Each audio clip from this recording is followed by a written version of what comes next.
1, 2, 3. Ta-da! Greetings. I'm Tom. I'm Galen. And we represent a local commission of adorable lunatics who are here to spread the word about the joys of Black Phoenix Alchemy Lab. In this, your 15 minutes of FUME! Cha-cha! As some of you may know, every month since time immemorial, loosely timed around the full moon, especially lately, the lab has released a Lunacy perfume collection.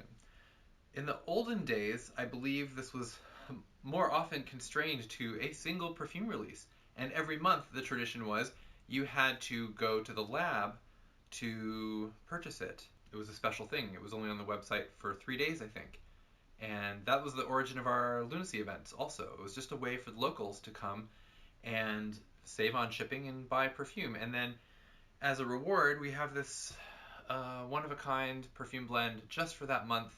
And over the years, some of them have repeated, but the recipes are often tweaked and reformulated based on the ingredients that we have at our disposal and the caprices of our perfumer. And October's perfume is Falling Leaves Moon. The names tend to come from like the almanac names for the various full moons of every month and season. In some years we've been a little crazy with it. Like a couple of years ago we did a whole year that was like moons of Jupiter, which are hard to pronounce, and as a marketer I was like, all right, here are some things people don't know a lot about Jupiter. So it was like there was some heavy lifting to be done to sell these. Some of them, though, like the almanac ones, the traditional ones, really just, I think people love the connection with, older traditions. And Falling Leaves Moon is... Let me hold this. I can't do two props at once. I have a guest on the couch today. Falling Leaves Moon is just another name for the moon that we experienced this month, which I believe was Harvest Moon, popularly known as Harvest Moon, right?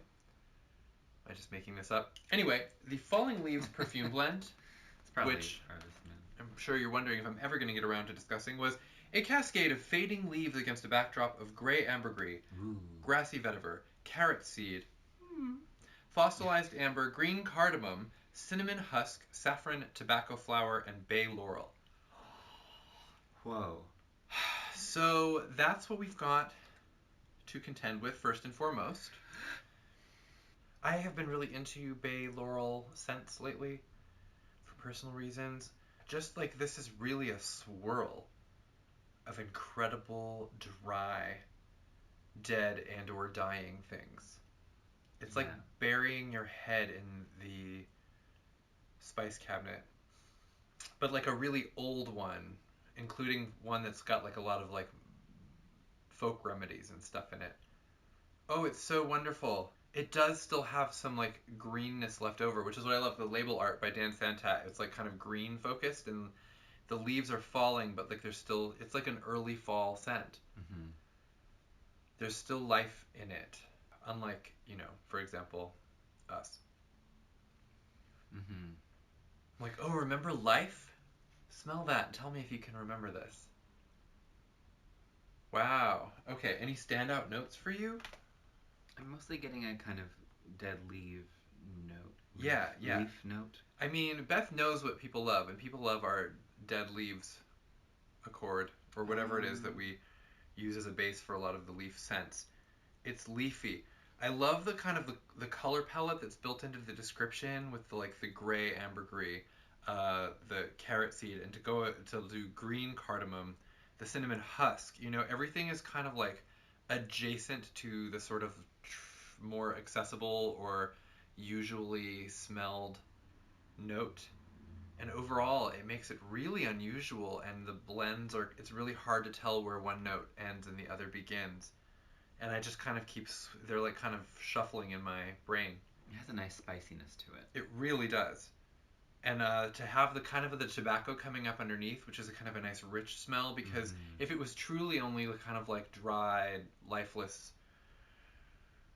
scents, I guess it wouldn't seem as much like a perfume, or it's like its own character, you know? But this truly has like a kind of a nice light warmth to it. Oh, I love that fossilized amber note too. That's been coming up in some of my favorite releases lately. Anything fossilized, I definitely want to smell like.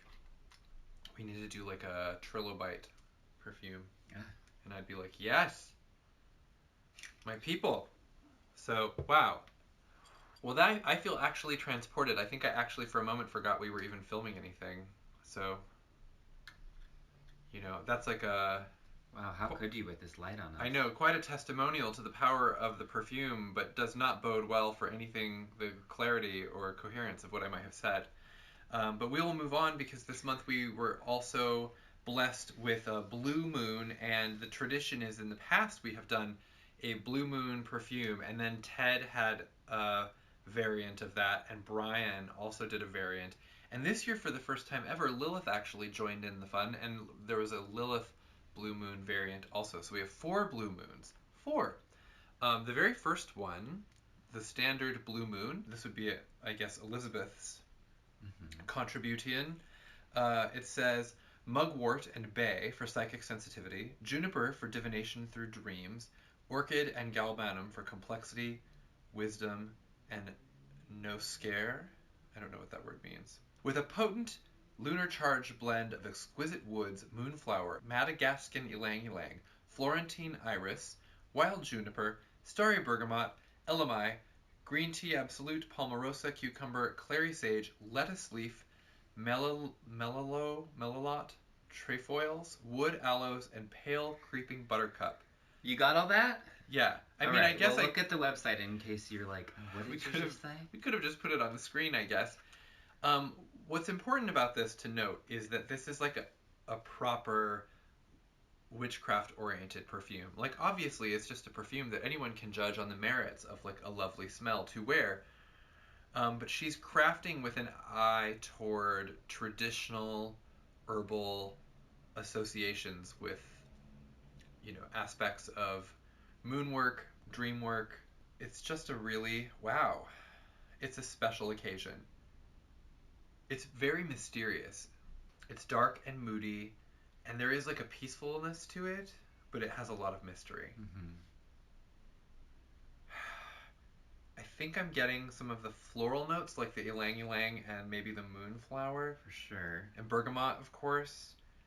I am getting a hint of like the cucumber, sage, and lettuce, because there's like a kind of a green freshness to it. Yeah. I smell the mugwort. It really smells like you're wandering around outside on like a moonlit night. Yeah. Maybe it's like you're having a nice moment with the gardener at a haunted estate about a moonflower. I see. You know what I'm talking about. Oh, I see what you're doing there. Bly Manor. It's a little Bly Manor action. This is a really good Bly Manor smell, actually. It is, yeah. Like, if you were walking around the grounds of Bly Manor, just kind of perpetually, like, looking where you're going to make sure that the lady in the lake doesn't grab you. And if she does, maybe you'll just smell so good that she'll take mercy on you. I doubt it, but, you know, whatever you gotta tell yourself to.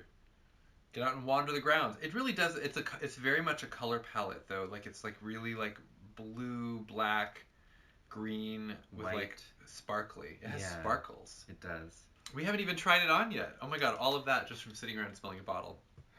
We need help. Like, hurry it up. We need a producer. We need someone to crack the whip and be like, yes, it's very lovely. Now move on. Surely you have something else to talk about. Well, we do, which is Brian's interpretation, which was BLAUER MOND, which is the German blue moon. BLAUER MOND. How's my German? BLAUER MOND. You sound like you're like calling a Digimon forth. Yes. BLAUER MOND, I need your help. Sorry, it's been... Tell us more about this Digimon.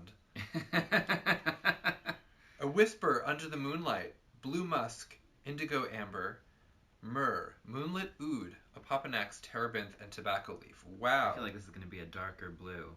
It is. It is. It's a whole different forest. There is really, again, like some kind of like creeping undergrowth. You've got like the sky and the trees, and it's like very ethereal and kind of reassuring, and then there's a wilderness to it, which is, I think, you know, terebinth, oud, indigo, amber. It has a chill, but it's not without its comforts. It reminds me a little bit of the Night, a perfume blend from the um, Who Can Fight Against Despair, is that what it's called, that we did recently this summer, that I've been wearing, but this has a much more of a chill to it. Like any of the comfort that would come from the sweetness normally of this is like chilled out and dried out, and you've got things like oud in there to just be like, now, don't forget, you're going to die. Here comes the Lady of the Lake. Yes. This is what you wear when you're actually trying to attract the Lady of the Lake. Yes. Okay, so now we have Ted's interpretation. Luna Azul. The ephemeral romance, the fleeting affair, frankincense and black currant, caramelized black amber, and motia attar. I'm afraid of how much I might really like this. Oh, wow. They just keep getting darker. Mm-hmm. Yeah. Well, it makes sense. I guess the labels have been getting darker while we've been... Yeah. Whoosh. Wow, this is like... You can't even really believe that a moon is shining. It's blotted out. It definitely has that kind of ceremonial incense vibe to it. Yes. Heavy, dark. Like you're in the woods and you stumble upon people doing some kind of worship. Right. And you just watch. And like, should I stay or should I go now? You stay and watch. And of course, then they find you. You could have just left. If I stay, there will be trouble. Oh no. If I go, there will be double. Yeah. Strong frankincense in the bottle. I really like this. I don't know what motia attar I'm smells assuming like. it's some kind of a dark resin. Oh, I guess it's like Arabian jasmine. Oh. Wow, I don't really know what to say other than, the sweetness of like the black amber and black currant, maybe that'll come out on the skin, but I'm really mostly getting the frankincense, the incense notes. Deep dark. Deep dark. A little frightening. I mean, it is romantic, I will say that. But it's ephemeral romance because then you get grabbed by the neck by the Lady in the Lake. And have a fleeting affair. In the time that she drags you from the lawn to the upstairs. The pleasure is all hers. So now we have, and this is like, I don't speak Mandarin, but it says Lan YUÈLIANG. Lilith is the one who was taking Mandarin, and that's why this is that way, because she's been trying for school. To learn this, I'm not in school. I'm, like, happily undereducated. But anyway, her interpretation of this Blue Moon scent is... It says, this perfume is inspired by me thinking about how the moon guides our lives. It's a little sweet and a little sour. Blueberries and white tea with sugar, lemon peel, and bergamot. So this should be like a swerve right out of the woods. Woo! Oh, and we're home. It's like you went on a nighttime jaunt. You became haunted by a spirit, and now you're home raiding the fridge. Blueberry? No. It really is like a nice, sharp, fresh blueberry smell. And I think that's the tea helps it, gives it a little sharpness. It really smells like actual fruit and not like, markers. Sugar, lemon peel, and bergamot. The lemon peel is also, I think, the sourness is giving the blueberry, it's like, really anchoring it in a fruit smell. So you've got it's like a tea, blueberry, and bergamot scent. A little fruity and a little herbal and a little floral. Really nice. And this is probably, really nice. I've got to say, no tea, no shade, the most sophisticated scent that Lilith has had a hand in creating. Because obviously, growing up, she's been like, what if, and I know this sounds radical, it was cotton candy. Right. That's just like her palette and her inspiration. That's her aesthetic. And this is kind of like I have no idea if she's actually ever eaten a blueberry. But I like that her imagination went there. This is promising. We're going to try them on and eventually edit this mess down to a reasonable running time.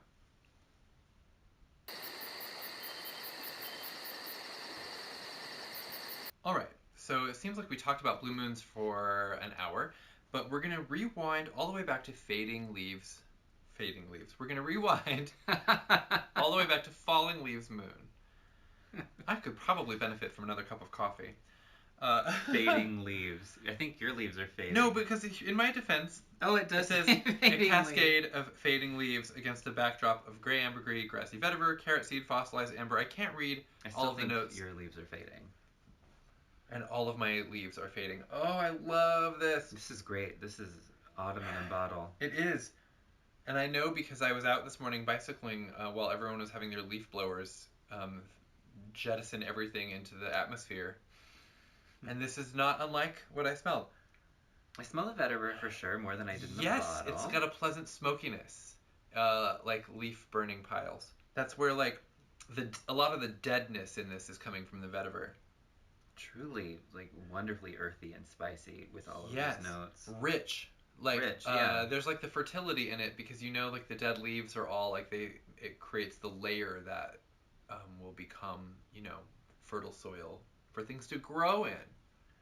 I feel like the ambergris kind of gives it that chill in the air, so you do have like a cool, cloudy day. Yes. It's like a total atmosphere. I think the carrot seed is helping with that also. Yeah, yeah. There's like the sweet, warm bits where you've got like probably like an older person standing with a rake smoking some kind of weird, you know, cigarillo.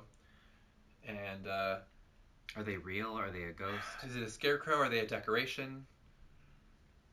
When I am an old person, I will be strictly decorative. I just love it. I'm gonna wear this till it's gone.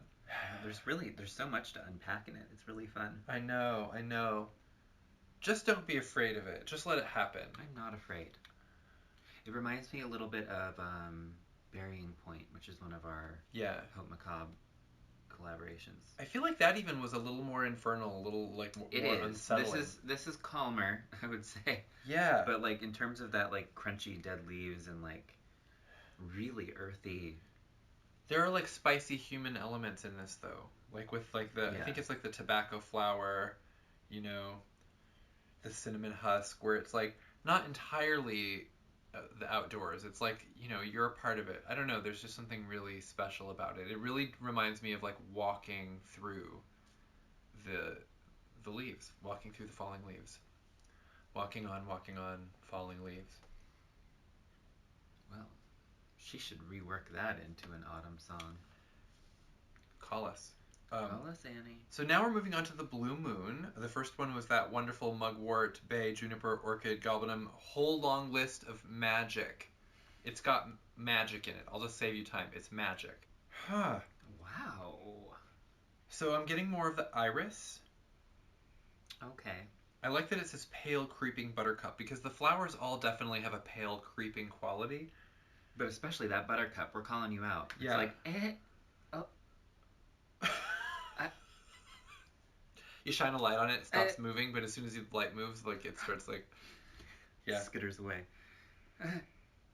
But it does. I love. It says I like taking it standalone words from the description, like complex, profound, psychic sensitivity. You know, like it just has a real nice magic smell, for lack of more complicated descriptions. And it contains all of the sort of subtlety and nurturing of the description that it seems like it's like a small light in the dark to work by, you know? Like a glow. It has a glow, which I find fascinating in a scent that is mostly grounded in plant elements and witch herbs. They're glowing blue.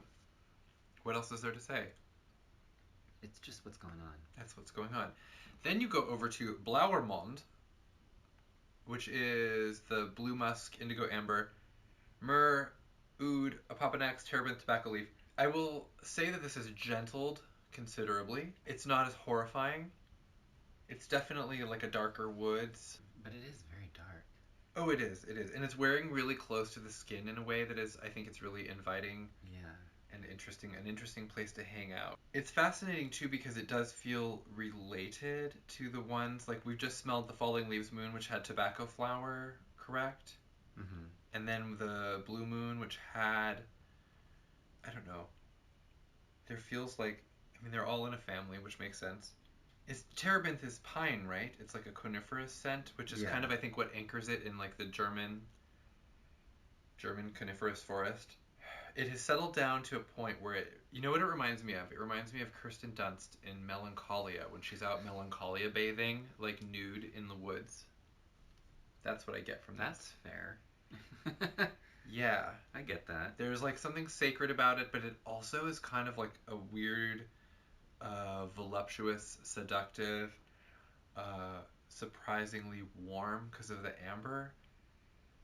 It still smells like magic in the moonlight, but it doesn't smell like more like ceremonial magic. It just smells like some kind of visionary experience. I don't know. That makes sense. What the fuck do I know? I don't know. The oud is kind of hanging out, keeping things in check in terms of like, it's got grit. I will say that. Now we have Luna Azul, which is the one with the frankincense and black currant, black amber, and motia attar. Ooh. This one still has more teeth. Yeah. Smoky. Smoky. It's sharper. And it's good that it does have those kind of like sweet, dark, syrupy kind of notes underneath. So it's like you get the sting and then you get the aftercare. Ooh. Whoa. You get the paddle and then you get the pat on the head. I know that Ted would love this description. So the frankincense is really dramatic. It's like a pretty intense frankincense, and it's holding.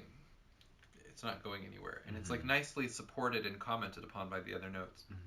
So this is like, I guess you crept through the woods and now you're in an abandoned church and you're making out on one of the musty old pews. That's my story, and I'm sticking to it. Okay. And then from Lilith, YUÈLIANG. How's my Mandarin? Blueberries, white tea, sugar, lemon peel, bergamot. So if you're scared of the blueberries, know that they are ultimately not like a super dominant note here. Like in the bottle, they're like a really rich present. On the skin, it's all kind of much more balanced. And if anything, I'm getting a little more of the lemon than the blueberry now. Yeah, and it's sweetened up a little bit more. It reminds me of like a wonderful cup of blueberry tea. Yes, it has. It's like a tea, for sure. Non-caffeinated, so you can have it at night. There's your like blue moon connection, you know. Right. I love, you know, as a kid, there's that rite of passage where you discover that fruity teas are not sweet. You know, you're like, ooh, I want this like raspberry zinger tea or whatever, and like it gets brewed up, and then you taste it, and you're like, gack. You drink this? Yeah. What about this is fun? And then that's kind of like your introduction to the idea that plants have different parts and different aspects to the, you know, flavor. Fascinating. So again, I don't know if this is a tea that Lilith would drink, but it is one that she would recommend. And she knows what smells good. Oh, it's really lovely. It's quite comforting. I really, smelling them in order like this, it's like we went around, we walked the whole grounds, and then the ghost killed us, and then our ghost walked back to the manor and made a cup of tea. Yeah. And we're like, I feel a little strange. I'm sorry. It must have been miles away. I feel like we've had this conversation before. We have. I'm tucked away. We're going to keep having it. Anyway. Those aren't even spoilers for Bly Manor, so you can't even get mad at us. You can get mad at us for taking too long to talk to you about 5 mere cents. But we're having so much fun, and I think we just get a little lost sometimes. We've been trying to keep the running time down, so the fastest way to get out of this is to stop apologizing for that. Right, and to just wrap it up. Which we shall do. We are going to go resume our lives. We will have more. We have the Art of the Occult perfumes coming out, the Ars Inspiratio collection inspired by Sarah Elizabeth's new book. That's gonna happen. Can't wait to smell those. Can't wait to just do this with my arms for the next hour. Ew. Traveling around, I know. What a journey. That falling leaves moon. The vetiver's only growing stronger. Oh no. It's gaining. Oh no, we're just going to end up cycling through again. All right. Okay. Well, without further ado, thank you. This has been your 15 plus minutes of Fume. Have a wonderful day.